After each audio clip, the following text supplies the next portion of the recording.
역사하시는 분입니다. 그 믿음 가지고 우리 옆 사람에게 다시 한번 인사하겠습니다. 여러분 어떻습니까? 좋습니다. 네. 자, 오늘은 이 책임에 관련된 책임이라는 주제를 가지고 하나님의 마음을 나누고 싶습니다. 책임이라는 단어의 주제를 잡았을 때 처음엔 부담이 너무나 많았어요.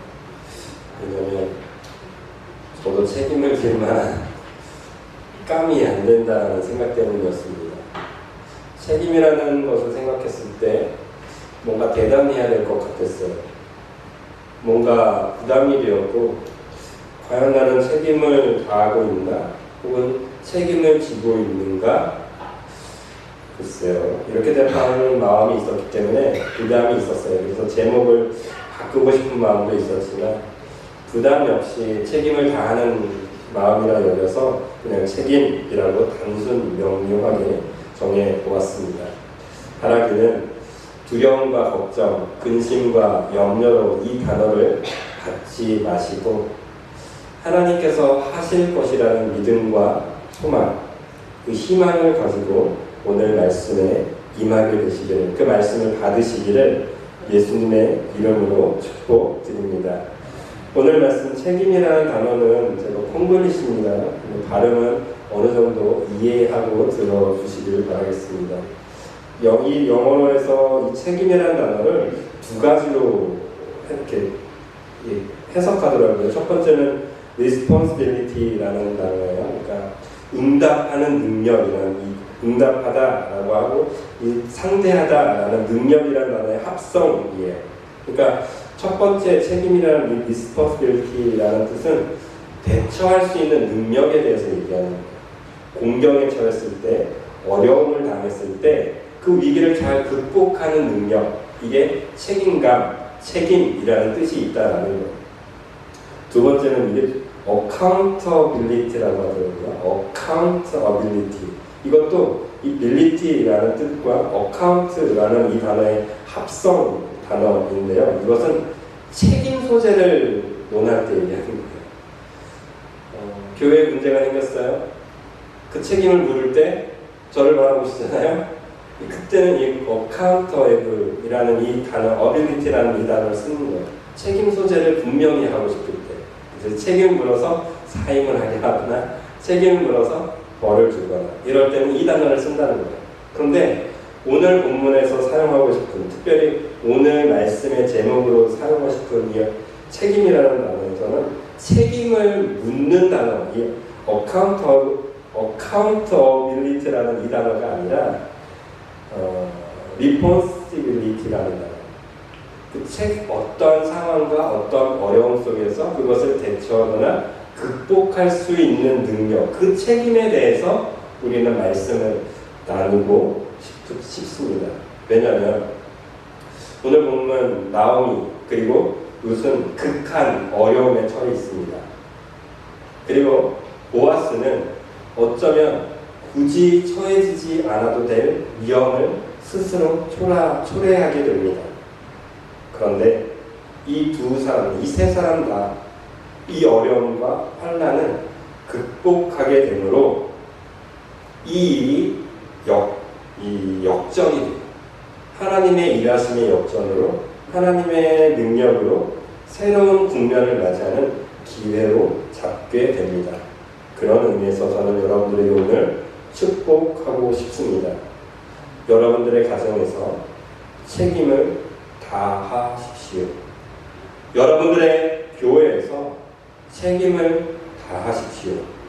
여러분들의 부모로서 혹은 자녀로서 여러분들의 구성원에 맡은 자리에서 책임을 다하실 수 있게 되기를 예수님의 이름으로 축복드립니다. 요한복음 14장에서는요 이렇게 말씀하고 있더라고요. 같이 말씀 좀 읽어볼까요? 21절부터인데요. 시작. 나의 계명을 지키는 자라야 나를 사랑하는 자니 나를 사랑하는 자는 내 아버지께 사랑을 받을 것이요 나도 그를 사랑하여 그에게 나를 나타내리라. 계속해서요.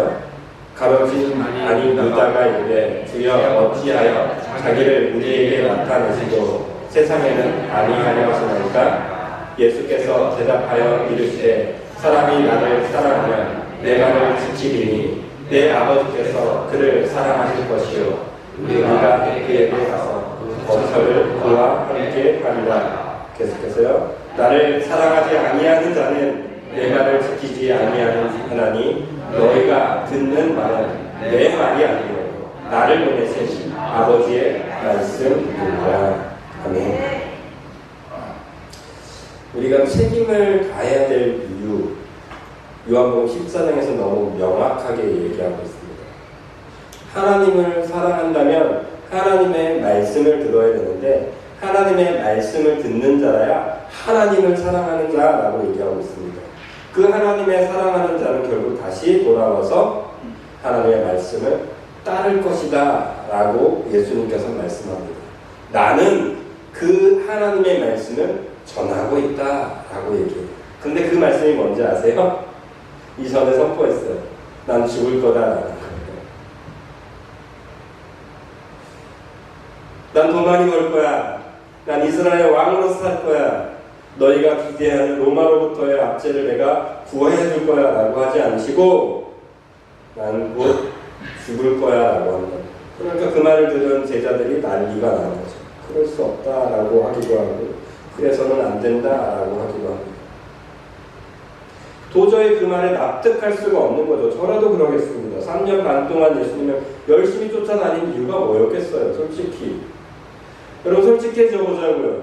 여러분 이 교회 나오는 이유 중에 돈 더 벌고 싶은 마음 없는 사람 있으세요? 솔직하게 얘기해 보자고요.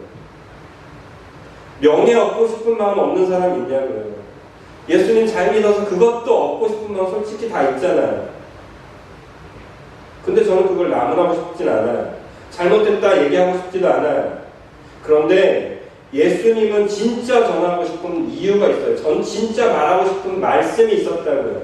그 말씀은 나는 죽어야 된다는 거예요.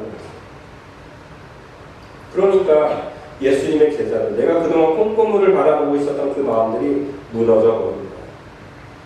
그럴 수가 있습니까, 예수님? 그런데 예수님은 얘기해요. 너희가 지금 그 마음을 갖고 있지만 잘 들어. 예수님은 정말 아니 하나님을 정말 사랑하는 사람이라면 지금 내가 하는 이 말도 너희가 받아들여야 돼 라고 얘기해요. 그게 하나님을 진짜 사랑하는 거야 라고 말하는 것이죠. 이게 그날 오늘날 말씀으로 특별히 저와 여러분들의 상황으로 그대로 적용해서 말씀을 드린다면 너무 쉬울 것 같아요. 어떻게 해석이 가능하냐면 여러분들의 삶 속에서 여러분들이 잘려야 된다면 잘려야 된다는 거예요. 여러분들이 남편과 싸우고 아내와 싸우고 또 아들과 딸과 다투었을 때 어떻게 해야 화목이 이루어지던가? 여러분들의 생각이 옳아서 끝까지 아이에게 체벌을 가할 때 이게 가능하던가? 여러분들의 생각이 끝까지 옳다고 아내의 말을 듣지 않고 그의 마음을 이해하려고 하지 않고 여러분들이 직접 동료와 다투었을 때 내 의견이 옳다고만 주장했을 때 그 마음이 그 일들이 잘 해결되던가? 물론 가끔은 해결되죠. 말도 안 되는 일이 있을 때. 그러나 거의 99.99% 이상은 내가 가진 생각을 포기할 때 해결이 되는 것을 여러분들은 이미 경험했을 거예요. 가정의 문제, 직장에서의 문제, 친구와의 문제, 어떤 어려움 속에서도 내가 가진 것을 포기할 때, 아니 내가 죽을 때 그 문제는 해결되기 시작합니다. 예수님께서 십자가에서 죽으신 이유는 그것입니다. 어떠한 일로도 어떠한 방법으로도 어떠한 예배로도 이 사람들이 바뀌지가 않으니까 결국 예수님은 자기를 죽이기로 하십니다. 아니 하나님은 자기의 아들을 죽이기로 하셨고 예수님은 그 말씀에 순종하기로 하셨습니다. 이게 하나님의 말씀이라는 거예요. 하나님의 말씀은 항상 규정이에요. 네가 죽으라고. 네가 손해보라고. 그런데 여기서 우리는 어떻게 가능하던가? 조금만 더 살겠다고 반응합니다. 아니라고, 그건 하나님의 생각이 다른 것 같다고, 지금 상황에서는 하나님이 죽어서는 안 된다고 얘기하잖아요. 지금 내 자존심을 건들면 안 된다고 얘기하잖아요. 지금 내 밥그릇 뺏어가면 나 도저히 안 참을 거라고 얘기하잖아요.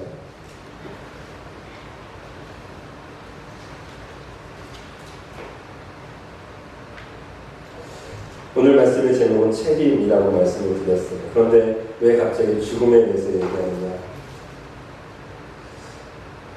죽는 게 책임이더라고요. 결혼을 하고 꿈이 결혼하기 전에 꿈도 많았고 생각하고 싶었던 계획들도 많았던 것 같아요. 그러나 어느 순간부터인가 다른 것들은 점점 포기하기 시작했어요. 내려놓기 시작하는 거죠. 왜요? 아들들이 있으니까, 내 자녀들이 있으니까, 내 아내가 있으니까, 내 고집대로만 할 수는 없겠더라고요.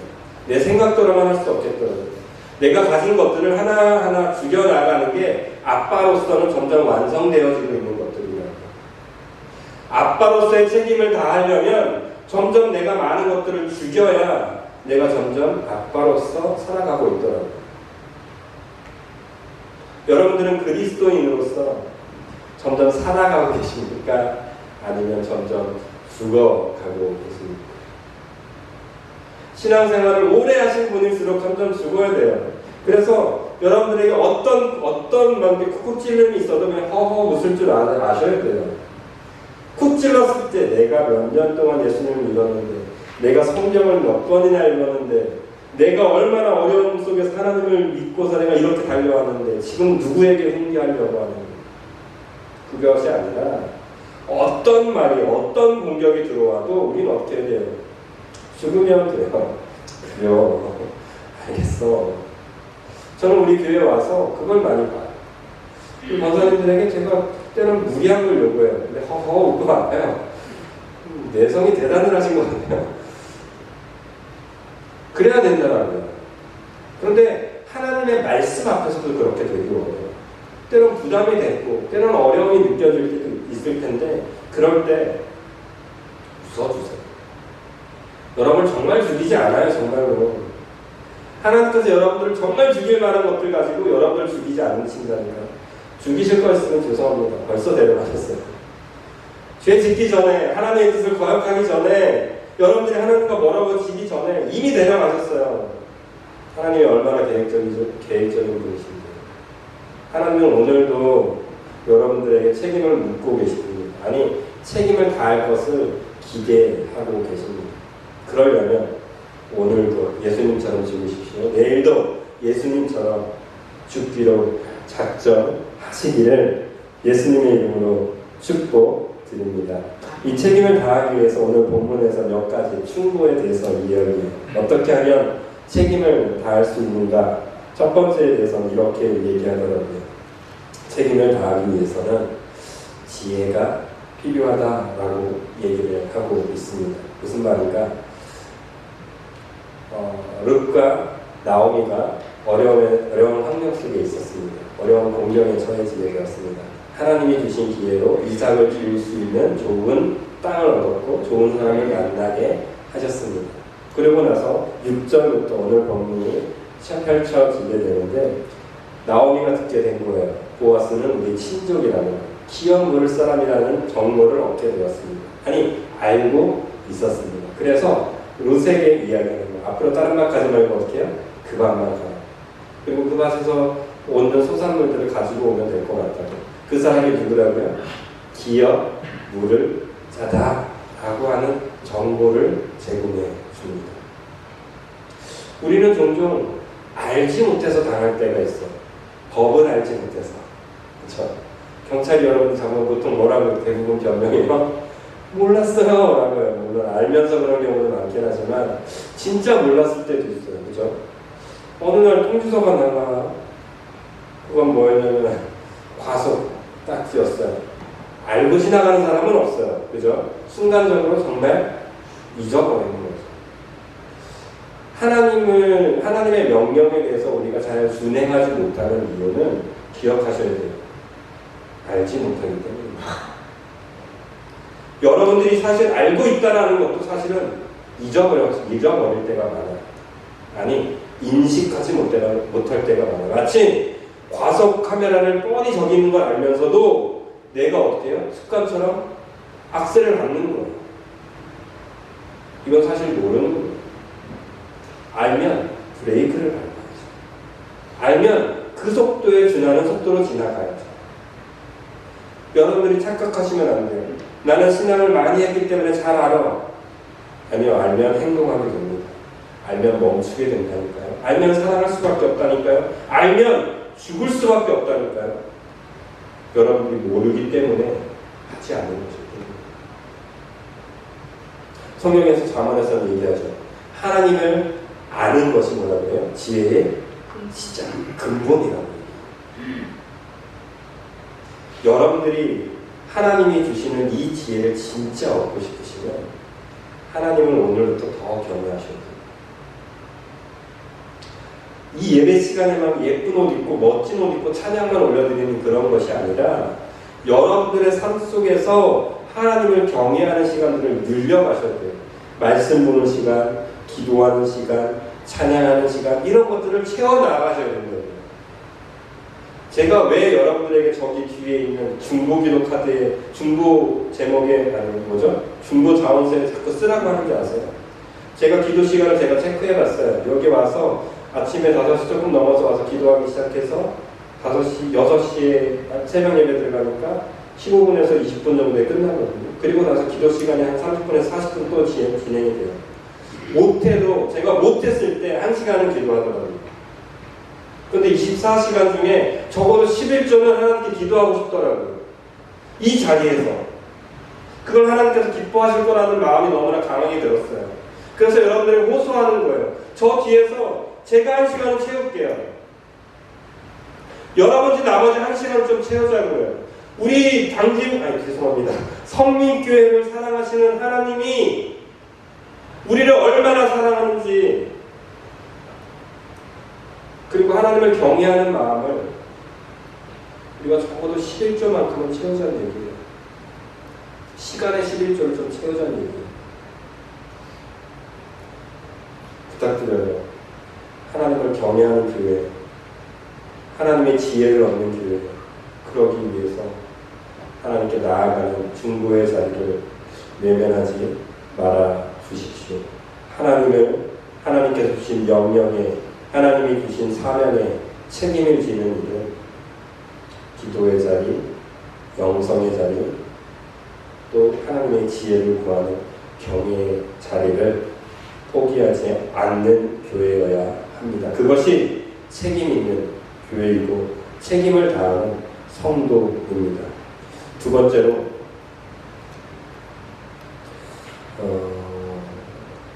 이게 조금 저는 불안했고 조금 어려웠던 것 같아요. 책임이라는 단어에는 사실 기업 물을 자의 뜻이 있어요. 책임이라는 단어, 하나님의 명령에 순종하고 하나님의 뜻을 행하는 자들에게는 기업 물을 자의 뜻, 기업 물으겠다라는 각오가 포함되어 있다는 거예요. 이 기업 물을 자를 여러분들이 이해할 수 있는 언어로 쉽게 얘기하면 구원이에요, 구원. 근데 그 구원이 기업 물을 자니까 나의 구원이 아니라 누굴까요? 그 사람의 구원입니다. 책임을 다하는 사람들, 우리가 왜 책임을 다해야 되느냐? 왜 하나님의 말씀에 순종하고 사랑하고 용서하고 베풀고 그렇게 하나님의 주신 말씀에 책임을 다하면서 살아야 되느냐? 나의 구원이 아니라 죽어가는 그 사람을 어떻게 하려고요? 구원시켜야 될 의무가 있는 사람들이기 때문이다. 보아스가 기업 물을 사람이었어요. 동시에 책임을 갖고 있는 사람이었어요. 그런데 이 책임은 어떻게 해요? 포기할 수도 있는 거예요, 사실. 의무가 아니라. 그런데 이 보아스마저 책임을 포기했다면 룻은 성경이 어쩌면 기록되지 못했을 거예요. 나오미도 어쩌면 나오지 못했을 거예요. 그런데 보아스가 책임을 다하기로 마음 먹었고 그 책임을 다했기 때문에 누가 구원받은 거예요? 룻이 구원받을 수 있었던 거고 나오미도 구원받을 수 있었던 거예요. 뿐만일까요? 그의 자녀들, 그의 자녀손들까지, 후대에까지 구원받은 백성으로 살아갈 수 있게 된 거예요. 여러분들에게 저는 이 책임을 앞으로도 계속해서 설교할 거예요. 나의 구원을 놓고 하나님께 간구하지 마시고, 여러분들을 통해서 구원받을 룻, 여러분들을 통해서 구원받을 나오미, 여러분들을 통해서 구원받을 저 뒤에 있는 저 아이들의 구원을 놓고 책임을 다하는 성도가 되어 주십시오. 책임을 다하는 그리스도인이 되어 주십시오. 그것이 우리가 기업 물을 자로서 또 책임을 다하는 성도로서 오늘 살아가야 될 이유일 것입니다. 마지막으로 세 번째, 책임을 다하는 성도들에게 필요한 것은 포기하지 않는 것, 포기하지 않는 것. 또 하나, 절제하는 것. 포기하지 않으면서 절제하는 것. 이게 되게 어려워요. 사람이 살다가 극한 상황에 몰리게 되면 때론 그만하고 싶다, 포기하고 싶다 라는 생각이 종종 찾아와요. 특별히 오늘 보아스의 상황을 한번 보도록 하겠습니다. 보아스는 보리 추수를 이뤘어요. 얼마나 행복했을까요? 배는 든든하죠. 종들도 행복하다고 자기를 물어보죠. 박수치고 있어요. 그리고 자칫날이었으니까 또 종들이 얼마나 보아스에 대해서 칭찬했겠어요. 우리 주인님 때문에 우리가 이렇게 편하게 먹고 마십니다 라고 하면서 얼마나 입에 바른 소리를 했겠습니까? 술에 취했겠죠. 그리고 이제 자러 들어갔어요. 그런데 그 자리에, 누웠던 그 자리에 이 룻이 찾아 들어갑니다. 깜짝 놀라요. 아니, 당신 누구냐고 했더니 저는 룻입니다 라고 하게 됩니다. 그 이야기를 들었을 때 분명 나는 이 보아스의 입장으로 얘기하는 거예요. 보아스의 입장에서 룻은 종종 말씀드렸지만 굳이 이렇게 엮이고 싶지 않을 부류예요. 그죠? 여러분, 지나가는 사람이 여러분들에게 손을 내밀었어요. 그리스도 예수를 믿는 사람은 손 내밀겠죠. 근데 그가 내 손을 잡고 놓질 않는 거예요. 여러분, 집까지 막 따라가려고 하는 거예요. 밥 한 번 사줬더니 나 1,000원만 더 주면 안 돼요? 2,000원만 더 주면 안 돼요? 이러면서 손을 놓지 않는 거예요. 그럼 어떡하겠어요, 여러분? 끝까지 하세요? 나랑 관계도 없는 사람인데 내가 예수 믿는다는 이유로 내가 끝까지 해야 되나? 포기하고 싶지 않을까? 지금 보아스가 그런 상황일 거라고요. 와서 먹여주면 되지, 솔직히. 자기 종들과 같이 밥도 먹여주면 되지, 솔직히. 미리 다 죽게 해줬으면 되지. 그건 충분히 내가 그리스도인으로서 할 도리는 다 했잖아요. 근데 지금 룻이 어떻게 하고 있는 거예요? 끝까지 책임지라고 지금 바짓가랑이 들고 있는 거예요. 보아스가 포기하고 싶지 않았거든요. 대부분 여기서 포기해요. 이 정도면 됐지. 근데 보아스는 이 사람에게 뭔가 더 필요한 게 있겠구나. 혹은 하나님이 주신 자비가 발동했을 수도 있겠죠. 멈추지 않았다라는 거예요.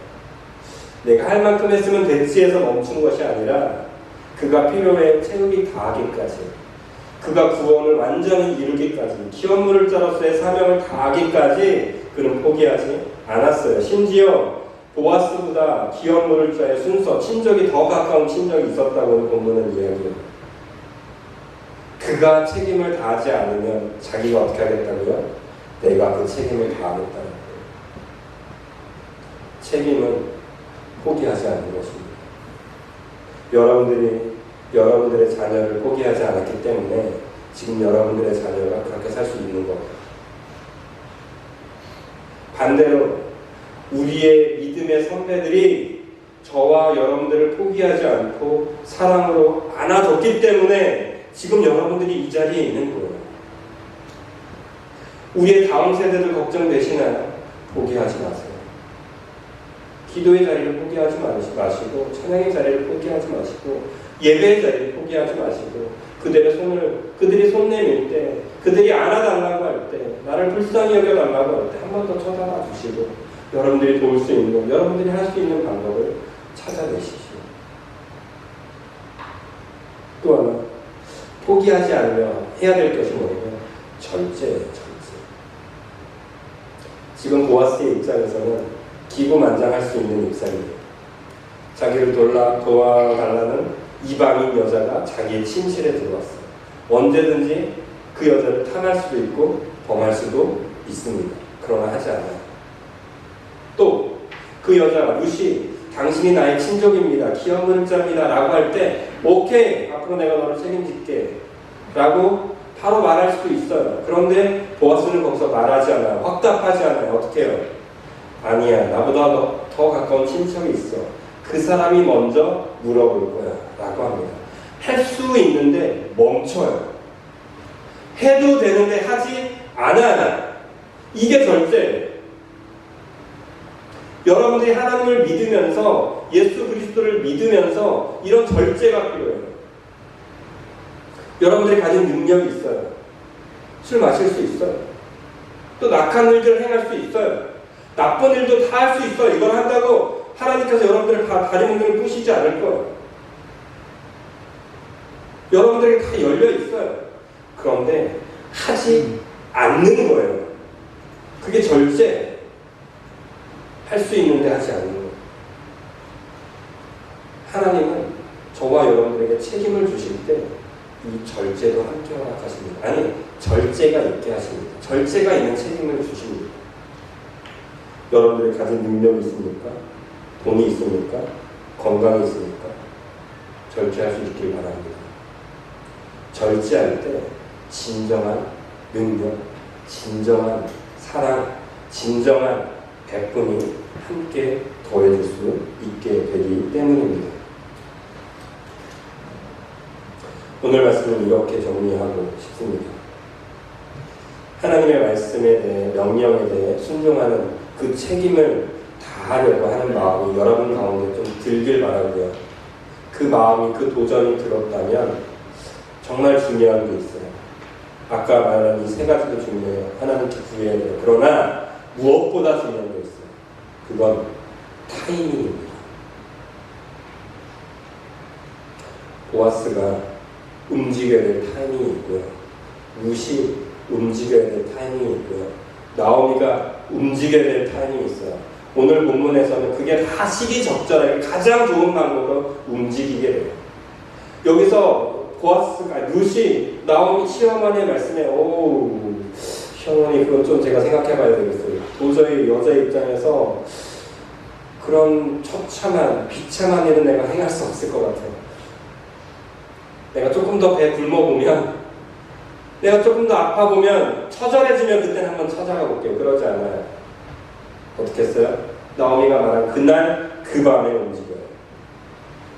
하나님이 예비하신 가장 적절한 타이밍, 보아스가 룻에게 마음을 열 수 있는 가장 적절한 타이밍, 그 타이밍에 룻은 순종하며 나아갔어요. 그 책임을 다했다. 나오미가 전해야 될 타이밍이 있었어요. 미안했을 것 같아요. 자신의 며느리에게 안면몰수하고 그 남자를 찾아가라고. 쉬운 얘기가 아니죠. 근데 그 얘기를 해요. 그 타이밍이 그때였기 때문에.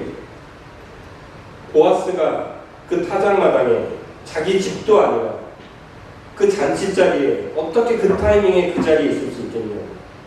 하나님의 타이밍이, 하나님의 때예요. 이 타이밍을 놓치시면 안 돼요. 저와 여러분들에게도 앞으로 이 타이밍은 수도 없이 다가올 거예요. 망설이면 놓치게 되는 거예요. 망설이면 지나가게 되는 거예요. 버스 시간이 다 됐으면 어떻게 해야 돼요? 뛰어야 돼요. 버스 시간이 이미 지나갔으면 어떻게 해야 돼요? 다음 차를 기다려야 돼요. 지나가는데 그때서야 쫓아가면 힘들기만 해요. 아무리 쫓아가도 버스보다 빨리 달릴 수 없기 때문입니다. 하나님의 말씀을 놓치셨습니까? 다음 타이밍을 기다리시는 거예요. 하나님의 말씀이 아직 내 자리에 있으십니까? 내 앞에 있으니까 그 타이밍을 잡기 위해 그냥 그 자리에서 순종하고 그 자리에서 아멘 하시고 그 자리에서 행하십시오. 그때가 하나님께서 원하시는 가장 아름다운 좋은 타이밍이길